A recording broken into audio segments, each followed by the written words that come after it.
9 TV Telangana news కి స్వాగతం।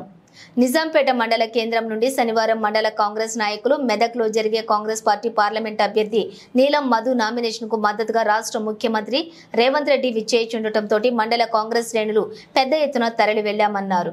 ఈ సందర్భంగా వారు మాట్లాడుతూ మెదక్ కాంగ్రెస్ పార్టీ ఎంపీ అభ్యర్థిగా నీలం మధు నామినేషన్ కు ముఖ్యమంత్రి రేవంత్ రెడ్డి, ఎమ్మెల్యే యువ నాయకుడు మైనంపల్లి రోహిత్ రావు, మల్కాజ్గిరి మాజీ ఎమ్మెల్యే మైనంపల్లి హనుమంతరావు నాయకత్వంలో నామినేషన్ కార్యక్రమం చేపట్టడం జరిగిందని, ఈ కార్యక్రమానికి నిజాంపేట మండలం నుండి కాంగ్రెస్ పార్టీ నాయకులు పెద్ద ఎత్తున తరలి వెళ్లామన్నారు। పార్లమెంటు ఎన్నికలలో కాంగ్రెస్ పార్టీ అభ్యర్థి నీలం మధును భారీ మెజారిటీతో గెలిపించుకుంటామని, మెదక్ ఖిల్లాపై కాంగ్రెస్ జెండా ఎగరవేస్తామని వారు ధీమా వ్యక్తం చేశారు।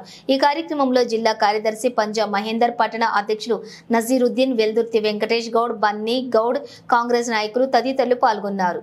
ఆధ్వర్యంలో అలాగే మైనంపల్లి హనుమంతరావు గారి ఆధ్వర్యంలో మన మెదక్ ఎమ్మెల్యే యువ నాయకుడు మైనంపల్లి రోహిత్ రావు గారి నాయకత్వంలో నామినేషన్ వేయడానికి నిజాంపేట మండల కేంద్రం నుంచి పెద్ద ఎత్తున తరలి వెళ్తున్నాము।